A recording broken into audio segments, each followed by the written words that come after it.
Amén. Vamos a pasar a la palabra del Señor de inmediato. En esta oportunidad vamos a ir al libro de Romanos. La carta de Pablo a los Romanos.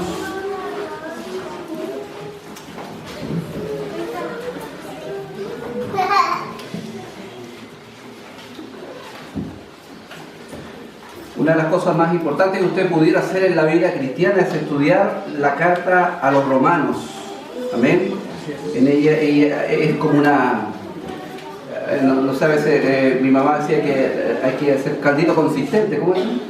Con alta consistencia. Concentrado. Ahí está concentrado mucho de la doctrina que Pablo, digamos, se explaya en otras cartas. ¿Ya? Romanos sin duda que es una maravillosa fuente de conocimiento doctrinal y realmente puede delinear muchas cosas en nuestra vida. ¿Ven? El tema en general de Romanos es el Evangelio de Cristo en todas sus dimensiones, tanto en la dimensión salvífica, ¿ya? Como salvación, como en su dimensión de santificación. Amén. Como resultado, ¿cierto?, de esta justificación que el Señor nos da a través de Cristo. Hemos estado hablando acerca de la madurez o el crecimiento espiritual, ¿ya? El crecimiento espiritual en nuestra vida. Hasta el momento nos hemos dado cuenta, ¿cierto?, a través de las Escrituras, de que primero el corazón es el interés principal de Dios en nuestra vida para obrar, ¿cierto?, porque de ahí nace nuestra vida, de ahí aflora nuestra vida. Y pensando esto, ¿cierto?, si Dios logra, a veces un mal lenguaje, es cierto, Dios siempre logra cosas. Amén. Pero si nosotros permitimos a Dios lograr en nuestro corazón la obra que Él quiere hacer, ¿cuál obra, dirá usted? Bueno, Romanos 8 nos habla de que Él desea conformarnos a la imagen de Cristo. Amén. Y eso tiene que ver con nuestra santidad, también dijimos la vez pasada. La santidad es el enfoque principal de la madurez cristiana, ¿ya? No es la realización personal, no es la contribución a la comunidad cristiana, no es marcar un hito en mi familia, ¿cierto? Como quien, no, nada tiene que ver conmigo esencialmente. El crecimiento espiritual, la madurez espiritual está enfocada en Cristo, en llegar a ser como Cristo. Es cristocéntrica. Amén. Por lo tanto, lo que podemos inferir ahí hasta este momento es que yo fui salvo para ser santo. Amén. No fui salvo para en el camino definir mi vida, cómo la voy a llevar. Y este es el mal entendimiento que hay en algunas mentes cristianas que asumen de que un cristiano pudiera, o el cristianismo en sí pudiera dividirse en dos tipos de personas: los cristianos espirituales y los cristianos carnales. Entonces como que nos damos permiso para ser de uno de los dos bandos, ¿cierto? Y realmente no es lo que la Biblia enseña en rigor. Amén. No existe ni debiera existir la categorización de creyente carnal, ¿ya? Porque cuando Pablo habla a los corintios de esa manera, hermano, no está asumiendo una situación que pudiera ser. Realmente es un reproche por la situación de vida deplorable espiritual que están viviendo. ¿Amén? Así que no es nada ni halagador ni siquiera una opción para el cristiano ser un carnal, ¿ya? Entre comillas. Entonces, yo creo que vamos a Romanos capítulo 6, porque Romanos, como dije, es un caldito concentrado de doctrina y que puede ayudarnos a entender qué directrices nos da Dios para nuestra santificación. Amén. Quisiera darles un consejo. Toda vez que ustedes piensen en crecimiento espiritual, en madurez espiritual, usen el lenguaje santificación. Amén. Santificación. ¿Por qué? Porque esto nos da a entender o nos pone más en el plano de la santidad de Dios. Amén. No del crecimiento mío, que pudiera tener relación, obviamente, pero nos hace falta pensar más en la santidad de Dios. Amén, como enfoque de nuestra vida cristiana. Capítulo 6, vamos a leer desde el verso 1 hasta el verso 11, donde tenemos, ¿cierto?, una sección importante de lo que comienza a hablar Pablo, ya en los siguientes 3 capítulos. Dice: ¿qué pues diremos? ¿Perseveraremos en el pecado para que la gracia abunde?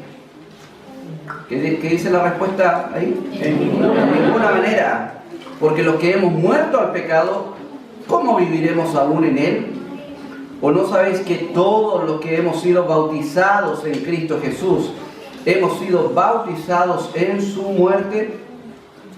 Porque somos sepultados juntamente con él para muerte por el bautismo, a fin de que como Cristo resucitó de los muertos por la gloria del Padre, así también nosotros andemos en vida nueva. Amén, vida nueva. Importante concepto que vamos a revisar de ahí, ¿cierto? Porque si fuimos plantados juntamente con él en la semejanza de su muerte, así también lo seremos en la de su resurrección. Amén. Amén. Resurrección. Sabiendo esto, que nuestro viejo hombre fue crucificado juntamente con él. Amén. Para que el cuerpo del pecado sea destruido, a fin de que no sirvamos más al pecado. Porque el que ha muerto, ha sido justificado del pecado. Y si morimos con Cristo, creemos también que viviremos con él, sabiendo que Cristo, habiendo resucitado de los muertos, ¿qué dice? Ya no muere. La muerte no se enseñorea más de él. Porque en cuanto murió, al pecado murió una vez por todas. Mas en cuanto vive, para Dios vive. Así también vosotros consideraos muertos al pecado, pero vivos para Dios en Cristo Jesús, Señor nuestro. Amén. Oremos. Querido Señor, queremos rogarle, Padre Celestial, por esta porción de su palabra, que el Espíritu Santo me dé a mí la dirección, Padre, en mi vida, en mi mente, en mi corazón, para, Dios Santo, explicar, Padre, y predicar esta palabra, Señor, que es tuya. Y también a todos nosotros como congregación, Señor, no solamente entenderla, sino que también aplicarla a nuestra vida y poder, Señor, vivir esta hermosa realidad que muchas veces para nosotros, Señor, es tan distante. Ayúdanos, Señor, con tu gracia, en el nombre de Jesús. Amén. Amén. Amén. Para que entendamos un poco, tenemos que obviamente revisar el contexto. Siempre para nosotros es importante el contexto. Amén. Como dijimos, el Romanos habla del Evangelio en general. Ese es el tema principal. El Evangelio, ¿ya?, en términos de lo que Dios hace por el hombre. Capítulo 1, bueno, aparte de presentar la carta, nos hace, nos da entendimiento primero Pablo respecto a qué es el Evangelio. El Evangelio, los primeros versículos en donde empieza a hablar del Evangelio, nos dice que el Evangelio comienza con la ira de Dios. Amén. Y luego, ¿cierto?, habla de la salvación de todos los hombres. Luego el capítulo 1 nos habla de la condición del hombre frente a Dios, cómo Dios se ha mostrado a Dios, cómo Dios se ha mostrado al hombre y cómo el hombre ha rechazado esa muestra o esa revelación que Dios le ha dado. Capítulo 2 nos habla de la horrible situación y condición espiritual en la que están los gentiles, en este caso hablando del mundo entero, cómo el mundo en general ha abandonado a Dios, ha abandonado la gratitud hacia Dios y en definitiva no le ha reconocido como Dios, sino que se ha envanecido en su propio razonamiento, llegando a tener una existencia en este mundo absolutamente aberrante y lejos de Dios.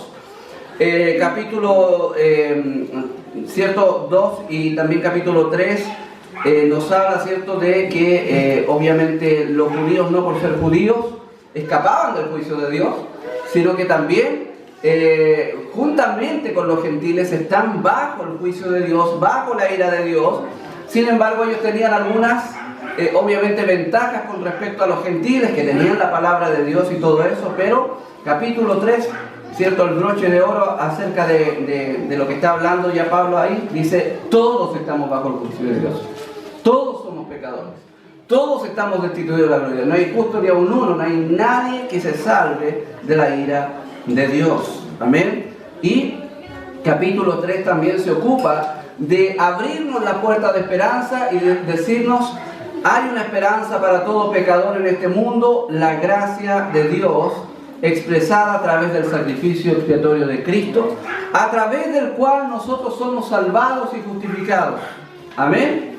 Y capítulo 4 se ocupa de argumentar de que realmente la vinculación con este Dios creador y eterno y santo no es a través de la circuncisión, de la ley, nada de eso, sino que a través de nuestra fe. Amén. La fe como medio que nos vincula con la divinidad. Amén. Somos justificados por la fe. Amén. No por las obras de la ley. Capítulo 5 nos habla de las tremendas bendiciones, riquezas y tantas cosas preciosas que nos son otorgadas en el momento que nosotros somos justificados por Dios a través de Cristo. Amén. Un paquete hermoso de preciosas promesas. Lea el capítulo 5 y va a ver cuántas cosas tenemos en Cristo. Amén. En Cristo. Y capítulo 6 es un punto de inflexión en toda la enseñanza de Pablo, y comienza a hablar de que toda esta justificación y salvación y rescate que hizo Dios a través de Cristo de este mundo tan corrupto y tan vil, tiene un propósito y que apunta específicamente a la vida santa, a la santidad de Dios. Por lo tanto, capítulo 6, capítulo 7 y capítulo 8 se ocupa especialmente de hablar de alguna manera de la vida del salvado, ¿cierto? En términos prácticos, cómo el salvado, cómo el cristiano debe realmente apuntar a una vida espiritual santa. Amén. Y comienza obviamente con una pregunta que justamente nos plantea y le planteaba a los romanos ese tema, ¿ya? ¿Cómo vivir la vida cristiana? ¿Cómo vivo mi vida cristiana? Y creo que es una buena pregunta, básica, pero buena, porque de la respuesta que nos dé la Biblia es de las decisiones que debemos tomar en la vida. ¿Cómo debo yo vivir la vida cristiana? ¿Enseñará la Biblia cómo vivir la vida cristiana? Absolutamente sí. Amén. Y comienza planteando un tema, Pablo aquí en el capítulo 6, que es importante para nosotros. Dice, ¿qué pues diremos? ¿Qué dice? Perseveraremos en el pecado para que la gracia abunde. ¿Ya? Por si no lo han visto, ¿cierto? Pablo siempre usa este tipo de preguntas y respuestas, que es un método, ¿ya? Que usaban mucho los griegos y la gente de su tiempo, que se llama diatriba, ¿ya? Que es ir desarrollando la idea en base a preguntas y respuestas, ¿ya? Esa es la forma de Pablo. Por eso tanta pregunta y tanta respuesta ahí, ¿cierto? Y la pregunta tiene una razón, porque muchos que llegaron a ser cristianos malentendieron el cristianismo. De hecho, desde temprano en el cristianismo, en muchas ocasiones, el cristianismo o en las iglesias comenzó a desperfilarse la forma original del cristianismo. O mejor dicho, el evangelio y la vida cristiana comenzó a distorsionarse, de tal manera que muchas veces se enseñaban cosas distorsionadas y se vivían cosas que no tenían nada que ver con el cristianismo. En consecuencia, había un mal entendimiento de la pregunta básica, como dijimos, ¿qué significa ser cristiano? ¿O cómo debo ser como cristiano? ¿Y por qué había este gran problema en la mente? Era por una sencilla razón. Los primeros cristianos tenían un contexto judío. Por lo tanto, ellos comenzaron a entender el cristianismo en muchas ocasiones desde el punto de vista judío. Es difícil sacarse la cultura o la forma de pensar que tiene nuestra cultura para abordar y entender la idea de Dios. Amén. Por eso a veces a nosotros nos cuesta entender aspectos de Dios, cosas de la doctrina, y nos cuesta ir porque estamos luchando en nuestros pensamientos, porque tenemos una manera de pensar a veces que nos priva o nos hace difícil entender lo que la Biblia enseña. Por eso muchas veces no aceptamos ciertas cosas, otras cosas las aceptamos. Amén. Le voy a dar un ejemplo que es súper sencillo, pero yo veo que es muy recurrente, ¿ya? Pero que es sencillo, no es tan profundo. Y justamente ayer había una persona que decía, hablaba de los talentos, ¿cierto? Alguien por ahí hablaba de los talentos y decía, bueno, el Señor habla de nuestros talentos, usted tiene talento, ¿ya? Y entonces usted tiene que ofrecer los talentos a Dios. Porque un día Dios le va a pedir cuenta y apelan a la parábola de los talentos. Cuando uno bucea un poco y pregunta un poco e investiga, se va a dar cuenta que los talentos que aparecen ahí no son habilidades, son monedas. Y eso te cambia todo el panorama. ¿Me entiendes? Se cae toda la predicación que usted habló acerca de las habilidades personales que nos da Dios, ¿ya? Y cómo debemos usarlas para Dios. Entonces, ¿por qué? Porque nuestra mente actual, moderna, nuestra cultura a veces nos impide entender cosas de ese tiempo. Había una cosa en los cristianos judíos en ese tiempo que no lograban entender a veces concretamente hacia dónde apuntaba Cristo, hacia dónde apuntaba la vida cristiana. Y algunos que malentendieron, judíos, entendieron que había que hacer una mezcla entre la fe de Cristo con las ordenanzas del Antiguo Testamento. Y ahí surgieron grupos como los judaizantes, que empezaron a no solamente a vivir, sino que a enseñar que la vida cristiana consistía tanto en creer en Cristo como practicar ciertas cosas del rito judío. De tal manera que aquel que no hacía eso, para ellos estaba fuera del marco cristiano. Pero quienes lo hacían estaban ahí dentro. Entonces comenzó a haber una presión terrible, es como una olla de presión. Ser una papa y estar adentro de una olla de presión. Así esa presión había. ¿Por qué? Porque a veces, no sé si sin quererlo, pero este pensamiento llevaba a la gente a exigirse una conducta moral intachable. Usted no podía, salirse del marco que ellos delineaban, que tenía que ver con la ley de Dios y los mandamientos del Antiguo Testamento. Por lo tanto, había una presión de vivir bajo los términos de la ley. Eso eran los judaizantes. ¿Amén? ¿Era eso la vida cristiana? No. Era, sí, ser cristiano, creer en Cristo, congregarse y todo, pero hay que observar las leyes del Antiguo Testamento. No. Pero ellos muchas veces lo entendían así. ¿Amén?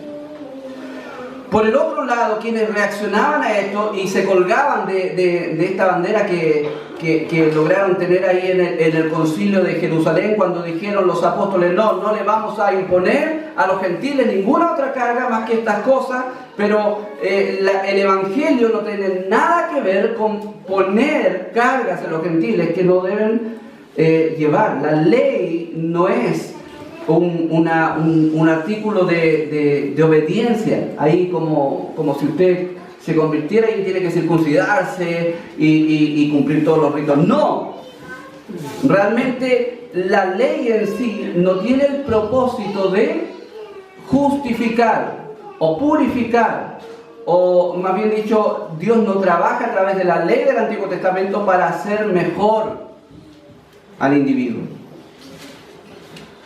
Pero se colgaban de esta bandera y se iban. Siempre nosotros somos, siempre yo digo, ¿cierto? Somos pendulares para actuar en la vida, ¿ya?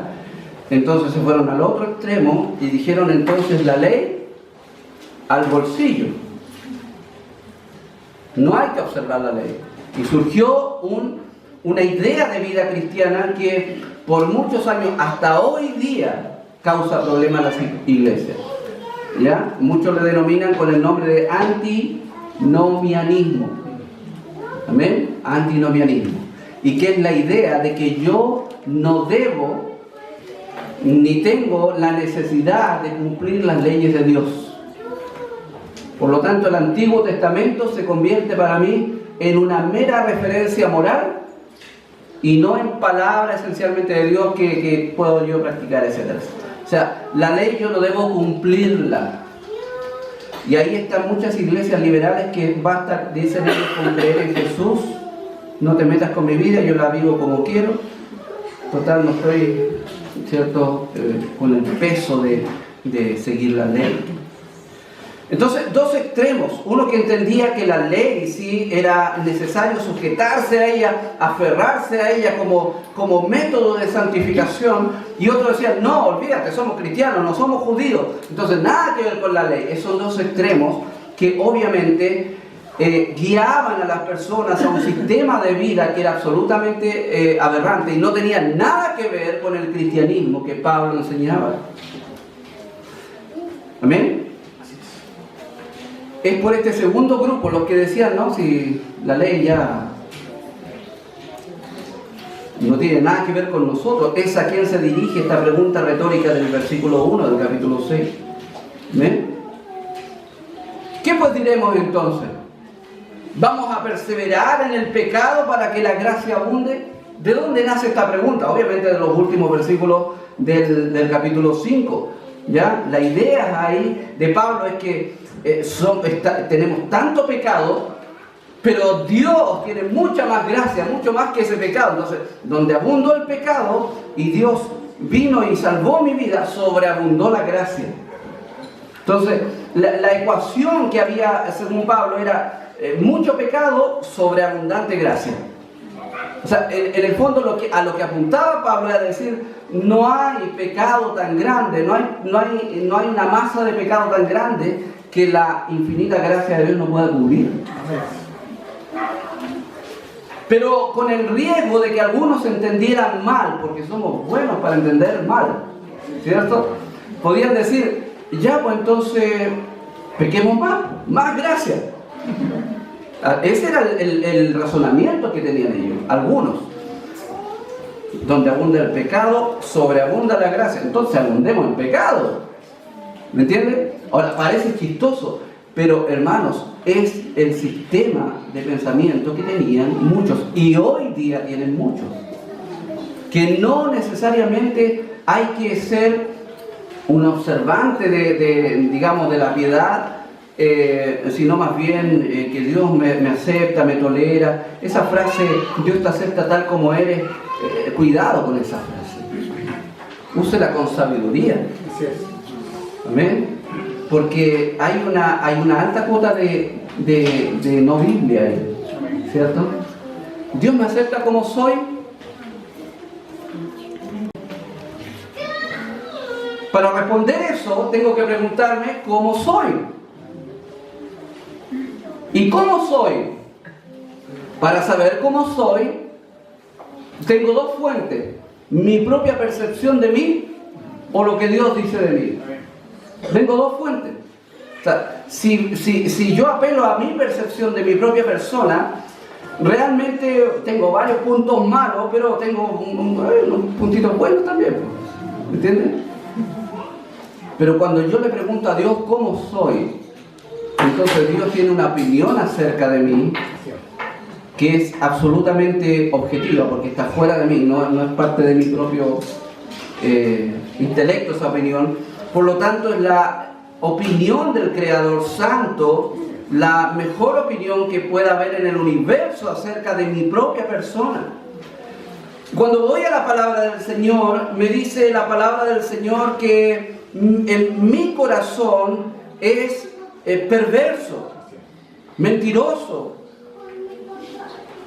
malo, engañoso. Y cuando veo Génesis capítulo 6, la descripción que hace de la humanidad caída, el Señor ahí dice que en ellos y por ende en nosotros no hay una inclinación hacia el bien, sino una inclinación que dice de continuo, y note la palabra que usa, solamente al mal. Por lo tanto, cuando yo voy a la palabra del Señor y le pregunto a Dios cómo soy, entonces realmente yo debo decir, Dios no me acepta como soy. Dios no me acepta como soy. Si Dios me aceptara como soy, entonces ¿por qué vino Cristo? Entonces ¿por qué murió Cristo? Entonces ¿por qué envió al Espíritu Santo? ¿Me entienden? Dios no me acepta como soy. Eso es lo bíblico. Dios no me acepta como soy. Eso no significa que por esa causa Dios esta tarde lo va a pescar del moño y lo va a tirar al infierno. No, porque Él tiene gracia y misericordia. Dice la Biblia que es tardo para la ira y grande en misericordia. Por lo tanto, a pesar de que Dios no me acepta como soy, Él hace algo por eso. Primero, ¿cierto? Planifica todo el plan de redención. Luego manda a su Hijo Jesucristo. Vive una vida perfecta para mí. Amén. Y por mí. Muere por mí. Y manda al Espíritu Santo, ¿cierto? A mi vida para que me regenere. Me dé un nuevo nacimiento. Luego me santifica. Y dice la Biblia, capítulo 8, ya está eso, que Él, su propósito es llevarme a la imagen, a ser como Cristo. Amén. Y de hecho, Filipenses es tan alentador cuando dice: estoy seguro, hermanos, que el que comenzó en vosotros la buena obra, ¿qué dice? La perfeccionará. Amén. La perfeccionará. Hasta el día de Cristo. Hasta el día de Cristo. Gloria al Señor, porque todas nuestras luchas terminarán ese día. Amén. Gloria al Señor, porque la hermana Aurora está disfrutando de esa victoria. Escuchaba unas palabras de John MacArthur en la semana que me impactaron. Decía él: lo peor que puede hacerte el mundo es matarte, pero increíblemente lo mejor que te puede pasar en la vida. Así es la victoria de nosotros. Amén. Así es la calidad de vida en victoria que tenemos nosotros los creyentes. Pero hay gente, como decía Pablo aquí, que pensaba tal vez que a mucho pecado mayor gracia. Pablo, para que no se equivocaran en esa ecuación, como les dije, capítulo 6 ocupa de poner las cosas en su orden. Y plantea la idea esencial de capítulo 6 es esta: Dios o Cristo me salvó para algo, para servir a Dios. Amén. Cristo me salvó para servir a Dios. Esa sola frase tan sencilla, tan escuchada a veces, es la frase que realmente ejemplifica lo que quiere decir Pablo en el capítulo 6. Obviamente con cosas más profundas dentro de ella, pero eso es. Pablo plantea la pregunta: ¿perseveraré en el pecado para que la gracia abunde? De ninguna manera. Hermanos, la licencia a pecar no es parte de la vida cristiana. No es parte. Tengo la percepción, si puedo hablar de percepción o la convicción, más que nada, un poco observando la vida de la cristiandad en general y mi propia vida, obviamente, es que realmente hemos perdido sensibilidad espiritual en estos días con respecto al pecado. Y eso es un efecto dominó, eso es un efecto a todas nuestras áreas. ¿Se ha preguntado usted por qué hoy día nosotros tenemos poco temor de Dios? Hablamos del temor de Dios, sabemos que es temer a Dios, pero no nos resulta. O sea, de pronto comenzamos a vivir vidas que no temen al Señor. Cómo apreciamos poco la santidad de Dios, como muchos cristianos hoy en día no son atraídos por la idea de una vida piadosa. No somos atraídos por eso. Como siempre en alguna oportunidad decía, a veces lo vemos eso como otra, nos ponemos medio budistas, ¿sí? Es otro nivel eso, son los saiyajines cristianos, ¿ya? Pero yo soy del montón, entonces yo asumo que como soy del montón, entonces eso no es para mí, como si no fuera una meta para todo creyente. Y Pablo se encarga de decirnos, no, todo creyente tiene una meta, llegar a ser conforme a la imagen de su Hijo. ¿Cómo comienzo a caminar hacia esa meta? Y Pablo comienza el capítulo 6 a poner esos fundamentos. Primero, debo entender que la vida cristiana no permite, o el concepto de vida cristiana no permite la idea de un pecado deliberado. No. Si yo peco, debe pesarme. De verdad. Y la Biblia jamás habla de que usted va a dejar de pecar un día aquí en este mundo, ¿cierto? Hay una solución al pecado. Entiéndame bien, no me malentienda. Pedro dice que el que muere terminó con el pecado. ¿Sí? La victoria total. Digo que me entienda bien porque no es una apología ni al suicidio ni nada de eso. ¿Amén? Tú tienes que vivir tu vida para la gloria de Dios. Pero esa es la causa por qué los mártires encontraban una oportunidad para glorificar a Dios en su muerte. Porque entendían que era un acto de triunfo. Que era un acto de plantear realmente de qué lado estaban. Confesar a Cristo con su vida. No hay lugar para el pecado en el creyente. El pecado debiera pesarle. Y no en términos de un reproche personal. Y quiero ser majadero en esto. En muchas oportunidades voy a ser muy majadero en esto. Muchas veces nosotros tenemos reacciones en nuestra vida espiritual que tienen que ver más con nuestro amor propio que con la gloria de Dios. O sea, me pesa haber hecho esto mal porque me desperfilan. Me pesa haber cometido esto porque realmente los hermanos tienen una opinión buena de mí, ahora van a tener una mala opinión de mí. ¿Me entiendes? O sea, siempre soy yo el objeto y la motivación para mi santidad. Y eso no es cristiano, no es bíblico. Hermanos, el enfoque en la vida espiritual, nuestra vida espiritual es Dios, su gloria, su santidad. La persona de Cristo, en definitiva, es todo lo que Dios representa y significa.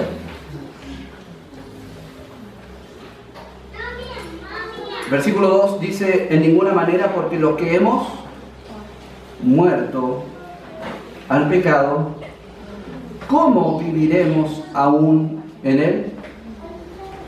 Y es una pregunta que nos hace para entenderlo desde un punto de vista lógico. Si se supone que la salvación implica la idea de que yo morí al pecado, entonces ¿cómo puedo asumir en mis pensamientos que igual puedo vivir el pecado? Esa es la idea, ¿amén? O sea, si la salvación es yo muriendo al pecado, entonces ¿cómo puedo darme permiso para pecar? Así como, ¿cómo viviré aún en él? Ahora, ¿de qué está hablando cuando dice que yo he muerto al pecado? Y justamente de lo que trata un poquito más adelante, en el versículo 3, ahí, y habla esencialmente de la salvación. Hay varios aspectos que hay en la salvación que son innumerables. Podríamos pasar un año entero hablando de todos los aspectos que implican solamente la salvación, ¿ya? Pero uno de los aspectos fundamentales es que la salvación implica que yo he muerto al pecado. ¿Amén? Y para dejarlo claro, Pablo pone no sé si el ejemplo, pero habla acerca de lo que implica el bautismo. ¿Amén? ¿Qué dice? ¿O no sabéis que todos los que hemos sido bautizados en Cristo Jesús hemos sido ¿qué? Bautizados en su muerte, porque somos sepultados juntamente con Él. Esta palabra juntamente la ocupa mucho Pablo,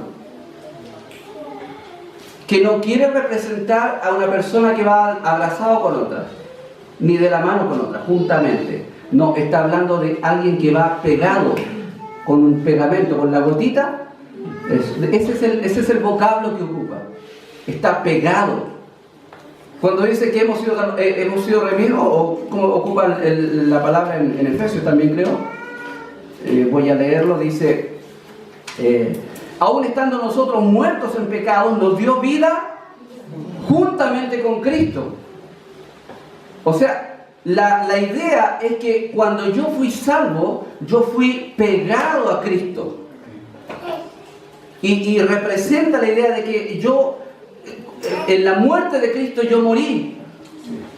Yo no puedo librarme de eso porque estoy juntamente con Cristo. Pero dice la Biblia ahí en Romanos 6 que yo también fui resucitado juntamente con Él. Entonces, la experiencia de Cristo es mi experiencia. Y eso es lo que representa el bautismo. Amén. ¿Entiendes? Yo fui literalmente muerto con Cristo, sepultado con Cristo y resucitado con Cristo. Y mire en la frase que ocupa aquí Pablo, el versículo 4 al final. Así también nosotros andemos en vida nueva. Lo cual implica, tal como el versículo 6 le ocupa la palabra, ¿cierto?, que de alguna manera nuestra existencia podría dividirse en nuestra vida vieja y nuestra vida nueva. En la vida vieja hay ciertas características de las cuales nosotros no nos podíamos despegar. Era la esclavitud inevitable a la tendencia pecaminosa. Esclavos del pecado. Toda determinación que hiciera nuestra mente, nuestro corazón, era una determinación pecaminosa. Nuestra capacidad de decidir estaba obviamente sujeta y esclavizada al pecado.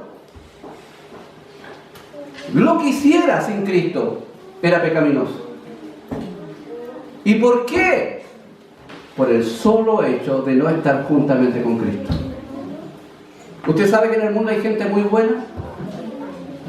¿Quién es la gente buena? ¿Cómo va a ir al infierno la gente buena? Y déjeme decirle, hay gente muy buena. Es que, hermano mío, su bondad no glorifica a Dios. ¿Sabe por qué? Porque no están pegados a Cristo. No están juntamente con Cristo. Por lo tanto, ellos están siendo personas buenas, pero con una vida sin Cristo. No hay realidad más terrible que esa. Porque somos sepultados juntamente con Él para muerte por el bautismo, a fin de que como Cristo resucitó de los muertos por la gloria del Padre, así también nosotros.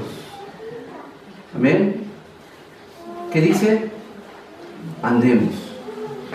Siempre la palabra andemos o andar o camino, caminar en la Biblia implica la idea de la vida cristiana o de la carrera cristiana. ¿Cómo debo andar como cristiano? Según el pensamiento del versículo 1, perseveremos en el pecado, que chipe libre. Esa es la idea del antinomianismo. Tenemos chipe libre, total, ya la ley no corre, pura gracia, estamos en la edad de la gracia, así que entonces la idea esa no corresponde a un cristianismo bíblico. Hermanos, el cristianismo real ama la santidad, aunque le cueste. Y le pesa el pecado, aunque caiga.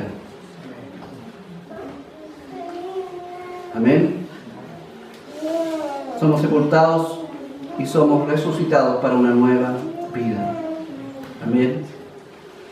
Porque si fuimos plantados juntamente, note la palabra que ocupa Pablo nuevamente ahí, juntamente con Él, en la semejanza de su muerte, así también lo seremos en la de su resurrección. Amén. Sabiendo esto, que nuestro viejo hombre fue crucificado juntamente con Él. ¿Dónde quedó mi viejo hombre? Pues si yo no estaba, Pablo fue crucificado. ¿Cómo se da esa relación? A veces, mira, es mística, será mística no la relación.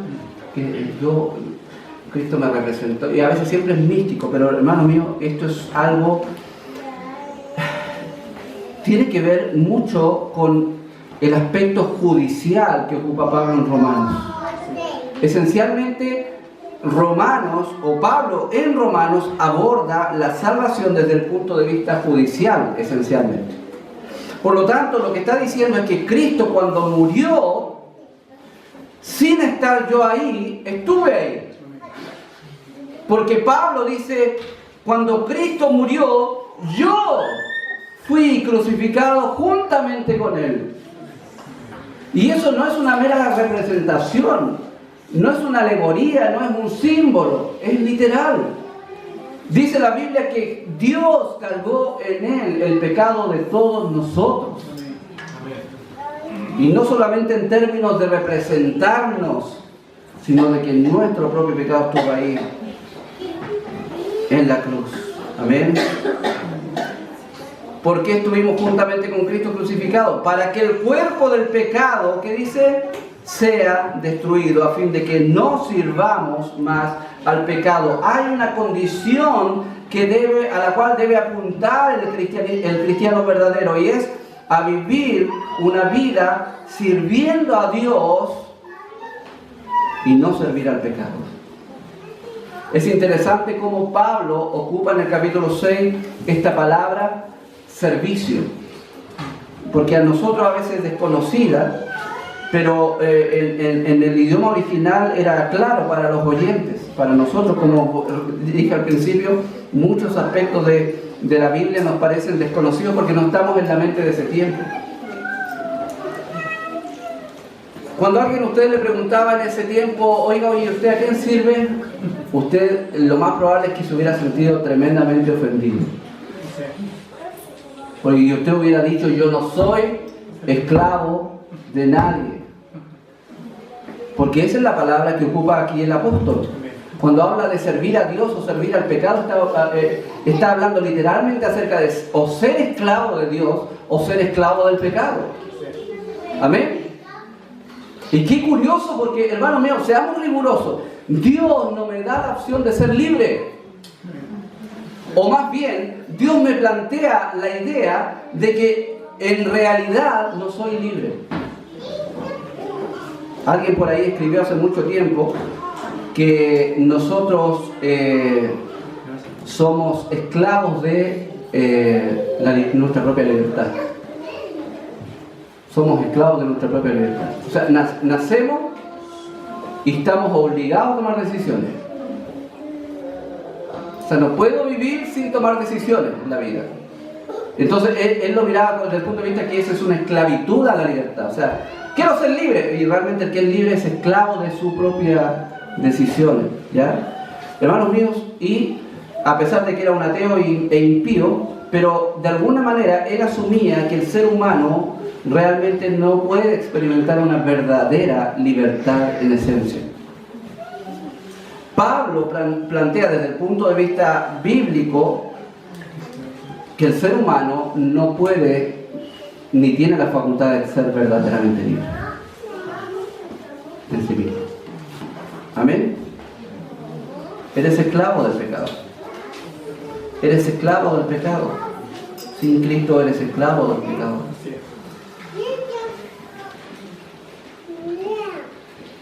Pero dice la Biblia que fuimos salvados para que no sirvamos más al pecado. Y esa es nuestra lucha. Cuando hablamos de crecimiento espiritual y de madurez espiritual y de santificación en nuestra vida, esta es nuestra más grande lucha. ¿Cómo reflauta ser libre del pecado en la realidad? De verdad. Pablo me dice, Juan, tú eres libre del pecado. Me dice, tú has sido justificado del pecado. Y me dice una serie de cosas y yo digo, ya, pero ¿cómo lo hago? ¿Cuál es la fórmula? Y creo que hoy en nuestro mundo contemporáneo o moderno, más bien dicho, es una de nuestras más grandes dudas, luchas y tal vez búsquedas de cómo ser realmente una persona más cercana a la piedad y más lejos del pecado. Hay un asunto fundamental aquí que es, yo creo que una de las piedras de fundamento hacia nuestra santificación es lo que desarrolla aquí en estas ideas y que termina en el versículo 11. Dice, porque, versículo 7 empieza, porque el que ha muerto ha sido justificado del pecado. Eso está conectado con lo que dijo en el versículo 5. El que ha muerto ya fue justificado del pecado. Pregunta, ¿he muerto yo? Sí, morí con Cristo. El que es muerto ha sido libertado del pecado. Pregunta, ¿morí yo? Sí, morí con Cristo. Por lo tanto, ya tengo libertad del pecado, dice, y ya soy justificado del pecado. Versículo 8, qué tremenda verdad. Entonces, si morí con Cristo en la cruz del Calvario, entonces yo creo también que voy a vivir por Él. Amén. O sea, dice, si yo en la cruz morí con Cristo, juntamente con Él, entonces si Cristo resucitó, yo también resucité. Entonces lo que abre Pablo aquí es hablarnos de la posibilidad real y cierta de que nosotros los creyentes podemos vivir, como dice el versículo 4, en vida nueva. En vida nueva. Una vida nueva cuya esencia está en el corazón, ¿cierto? Que tiene una búsqueda distinta a la que antes tenía. Antiguamente uno era esclavo del pecado. Cuando habla de esclavitud hacia el pecado, está hablando de una dependencia permanente hacia el pecado. Versículo 9, sabiendo que Cristo, habiendo resucitado a los muertos, ya no muere. La muerte ya no se enseñorea más de Él. Y ese, por la gracia de Dios, es nuestra propia realidad también. La muerte, hermano mío, ya no se va a enseñorear de ti. Como dije, es lo peor que puede hacerte un impío, pero lo mejor que te puede pasar en la vida. Estar con Cristo es muchísimo mejor. Sabiendo que Cristo, habiendo resucitado a los muertos, ya no muere, la muerte no se enseñorea más de Él, porque en cuanto murió, ¿qué dice? Al pecado murió una vez por todas. Más en cuanto vive, para Dios vive. Amén. Y así también, versículo 11. Esta es la idea que quiere tachar, ¿cierto?, el apóstol. Que dice, vosotros consideraos muertos al pecado, pero vivos para Dios. Esa es la idea que trata de desarrollar en estos versículos anteriores. Tú moriste con Cristo. Entonces fuiste liberado del pecado, fuiste justificado del pecado, fuiste resucitado a una nueva vida. Entonces, ¿qué me queda ahora? Versículo 11. En este punto de la historia de mi vida, considerarme. Y ese es el gran problema que muchas veces tenemos nosotros. ¿Cómo usted se considera cada día? A veces hay mucho, y a riesgo de que muchos quieren, tal vez con el interés de indagar más en esto, pero a veces hay mucha mal enfoque o mal entendimiento cuando comenzamos. Yo soy tan pecador, tan miserable. ¿Eso es verdad? Sí. Pero déjame decirte una buena noticia: tú eres cristiano, tú eres redimido, tú eres santificado en Cristo, tú tienes una nueva vida. No puedes vivir todavía como si fueras esclavo del pecado, llorando tus miserias espirituales, que son reales muchas veces, pero Dios nos dio el método para salir de esas miserias espirituales. El que confiesa sus pecados, Él es fiel y justo y perdona y limpia y punto. Sí, somos miserables pecadores, sí, pero estamos en Cristo. ¿Sabe cuál es el llamado en el capítulo 5 de Romanos? Bueno, ocupa capítulo 1, capítulo 2, capítulo 3 para hacernos pebre y decirnos ustedes son un asco, o somos. Pero el capítulo 4 y capítulo 5 nos puras buenas noticias. Y habla de lo que realmente somos en Cristo. Hermano mío, tú eres una nueva criatura. Eres nacido de nuevo. Yo soy nacido de nuevo. ¿Sabe lo que dice Cristo? Que si creímos en Él y en su palabra, ¿sabe lo que pasó con nuestra vida, no? Fuimos verdaderamente libres. Amén. Verdaderamente libres. Y eso, toda esa idea que he expresado hasta ahora tiene que ver con lo que dice el capítulo 6, verso 11. Considérense, dice Pablo en los Romanos, considérense muertos al pecado, pero vivos para Dios. En Cristo, no por sí mismos. Porque si son por sí mismos, somos unos meros religiosos fariseos. Pero en Cristo, hermanos, tenemos todas las riquezas de su gracia. Todas las riquezas de su gracia. Amén. Si podemos algún día vencer el pecado en nuestra vida cotidiana, realmente tenemos que mirar a Cristo y decir, es por Cristo. Es por Cristo, no por nosotros. Amén. Entonces, nuestra gran tarea, como puntapié inicial a esto, es cómo me considero cada día yo. Está bien, me considero pecador, pero debo considerarme un pecador redimido y más explícitamente, como Pablo dice, muerto al pecado. Y como dijo alguien, para hacerlo más práctico, ¿qué hace un muerto? ¿Qué posibilidades tiene un muerto de hacer algo en la vida? Nada. Considérase muerto al pecado, pero vivito para Dios. Esa es la idea. Muerto al pecado, vivo para Dios. Y eso tiene que ver con una consideración en mi mente. ¿Sabe, hermano mío, la vida, y perdón que me explaye, aquí vamos a terminar, la vida en general, no solo la vida cristiana, la vida en general tiene mucho que ver con cómo usted cultiva o las ideas que hay en su mente, obviamente. ¿Ya? De hecho, Pablo habla en el capítulo 12 de renovar nuestra mente. ¿Ven? Del corazón nacen todas las cosas, dijo Cristo. Entonces, hermano, hay ideas bíblicas que usted debe y yo debo poner en mi corazón. Ideas bíblicas. No ideas personales o conclusiones personales, ideas bíblicas. Y una gran idea bíblica, y una de las más importantes que debemos pensar todos los días, yo estoy muerto al pecado. Vivo para Dios. Vivo para Dios. En esa mente usted va a tomar la vida diaria como una lucha espiritual y no como una derrota antes de salir a la cancha. Es una lucha. Armados del mismo pensamiento. Esa palabra ocupa el apóstol, ¿cierto?, para hablar de la vida. Ármense, ¿ya? Tomen sus armas. Esa es la idea. Es una lucha espiritual. Pero debemos tener esa en mente. Usted y yo estamos muertos al pecado, vivos para Dios. Amén. Oremos. Querido Dios, damos gracias, Padre, por esta porción de tu palabra. Sabemos que hay mucho más profundidad, Señor, y cosas que ahí están, Señor, para provecho nuestro, Señor. Pero queremos que nos ayude con su gracia a entender estas cosas de base, Señor, y que a veces es tan difícil practicarlas, Señor. Ayúdanos a entender, Padre, que somos redimidos en Cristo, que no tenemos por qué ser esclavos del pecado. Y si hay hábitos pecaminosos y un corazón que está, Señor, ahí en riesgo de, Padre, ayúdanos con tu gracia, Señor.